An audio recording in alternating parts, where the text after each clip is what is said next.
Bismillahirrahmanirrahim. Dear students of second year, welcome to all of you in online classes arranged by Reader Group of Colleges, बलवार. बेटे ये बहुत ही खुशाइन बात है कि मुश्किल की इस घड़ी में कॉलेज ने आपका ख्याल रखा और आपके लिए स्पेशल ऑनलाइन क्लासेस जो है उसका बंदोबस्त किया.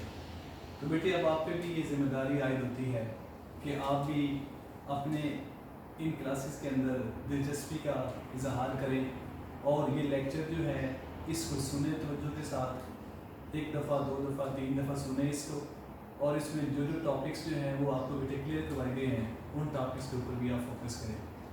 आज बेटे हमने इंग्लिश में लेक्चर 1 स्टार्ट किया है. आप सब लोग मुझे जानते हैं, प्रोफेसर मकसूद अहमद रीडर कॉलेज से, हेड ऑफ डिपार्टमेंट इंग्लिश. बेटा सबसे पहले हम जो चीज़ शुरू करना चाह रहे हैं वो है पेपर पैटर्न. हम देखेंगे कि हमारे पास जो हमारा एग्ज़ाम में या बोर्ड में पेपर आना है वो कितने मार्क्स का आएगा और कितने सेक्शन होंगे उसके, और किस तरह से मार्क्स की डिवीजन बनी होगी. तो बेटे मैं सब्जेक्टिव की तरफ मूव करता हूँ. हमारे पास सब्जेक्टिव पेपर जो है ये टोटल 80 मार्क्स का होगा. इसमें दो सेक्शन होंगे, सेक्शन 1 और सेक्शन 2. सेक्शन 1 जो है उसमें आपकी बुक है, टेक्स्ट बुक, जिसको मॉडर्न प्रोज एंड हीरोज़ का नाम दिया गया है. इसको बुक 2 कहते हैं. इसमें दो पोर्शन हैं, एक मॉडर्न प्रोज का पोर्शन है और एक हीरोज़ का पोर्शन है. तो इस सेक्शन के अंदर इन दोनों में से क्वेश्चन भी अलग अलग आएंगे. मॉडर्न प्रोज से अलग क्वेश्चन आएंगे और हीरोज़ में से क्वेश्चन अलग आएंगे.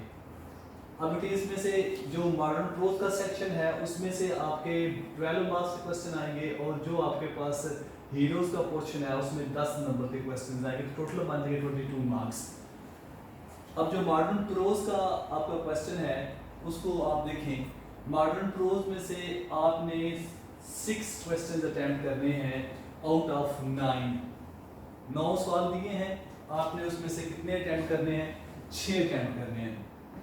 तो ये बेटे आपके 2 × 6 = 12. तो ये 12 नंबर के आपके क्वेश्चन नंबर 2 जो है, जो प्रोज में से आएगा वो 12 नंबर का होगा.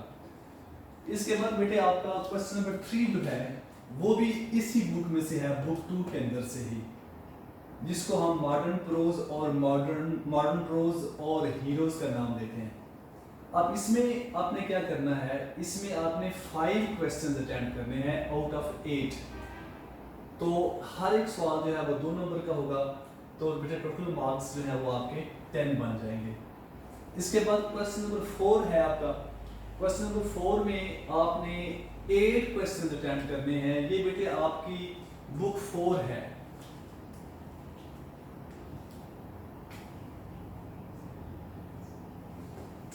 नावल है.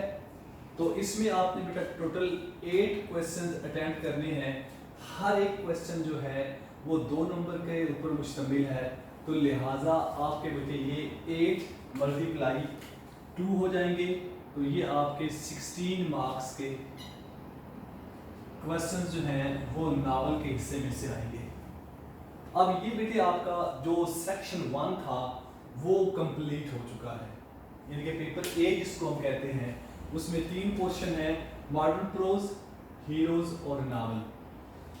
इसके बाद बेटे हम आते हैं सेक्शन 2 की तरफ. Section 2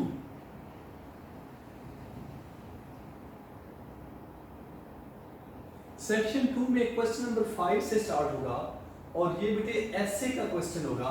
right an essay 300 to 400 words on any one of the following topics. आपको कुछ टॉपिक्स दिए गए होंगे. उन टॉपिक्स में से किसी एक पर आपने एक मजमून लिखना होगा जिसकी लेंथ जो है वो 300 से तकरीबन 400 अल्फाज पर मबनी होगी. अब हम देखते हैं कि वो कितने टॉपिक्स आपको देगा. जी बेटे, तो वो आपको 4 टॉपिक्स देगा. उन 4 टॉपिक्स में से आपने किसी एक टॉपिक के ऊपर ऐसे लिखना होगा 15 मार्क्स का. इसके बाद बेटे क्वेश्चन नंबर 6 है आपका. Use any 5 out of the 8 idiomatic expressions in sentences of your own। कि बेटे आपके पास यहाँ पर idioms, आपने मैट्रिक में भी ये idioms पढ़े होंगे, अब ये सेकंड ईयर में आपके पेपर में आ रहे हैं, तो उसमें बेटे जो आपका idiom का क्वेश्चन है वो 10 मार्क्स का है। यहाँ पे आपको 8 idiom दिए होंगे, 8 idioms में से आपने 5 अटेम्प्ट करने हैं। उसके बाद बेटे क्वेश्चन नंबर 7 है आपका, ये है translate the following passage into English, ये 15 मार्क्स का है। इसमें क्या होता है कि कोई अनसीन पैराग्राफ दे देता है या फिर कोई आपकी टेक्स्ट बुक के अंदर जो की बुक्स होती हैं उसके अंदर पैराग्राफ्स मौजूद होते हैं, तो आप उन पैराग्राफ्स को तैयार कर लेते हैं, उसमें से कोई एक पैराग्राफ पूछ सकता है या फिर कोई अनसीन पैराग्राफ जो है वो पेपर में दे देता है जो 10 मार्क्स का होता है, जिसको आपने इंग्लिश में ट्रांसलेट करना होता है। इसके बाद है बेटे आपके पास क्वेश्चन नंबर 7 के साथ ऑप्शनल क्वेश्चन होता है उन कैंडिडेट्स के लिए जो इंग्लिश मीडियम में है या फॉरेन कैंडिडेट्स हैं, उनके लिए ये अल्टरनेट क्वेश्चन है कि वो क्वेश्चन नंबर 7 में चाहे तो ट्रांसलेशन इनटू इंग्लिश अटेम्प्ट कर लें या फिर उनको कोई एक पैराग्राफ दिया जाता है कि आप इस पैराग्राफ के ऊपर नोट लिख दें इंग्लिश के अंदर। तो अब इन दोनों में से जो दिल करे आपका, आप चाहें तो ट्रांसलेशन अगर आपको अच्छी तरह आती है तो आप ट्रांसलेशन वाला क्वेश्चन अटेम्प्ट कर लें। अगर आपको जो टॉपिक यहाँ पे दिया गया था अल्टरनेट टॉपिक, अगर आपको वो अच्छी तरह तैयार है तो आप उस टॉपिक को अटेम्प्ट कर लें, तो तब भी आपको अच्छा स्कोर मिल जाएगा। ये बेटे आपका पेपर बी का पैटर्न था, ये 80 मार्क्स पर मुश्तमिल है। अब मैं मूव करूंगा ऑब्जेक्टिव पोर्शन की तरफ जो क्वेश्चन नंबर 1 कहलाएगा।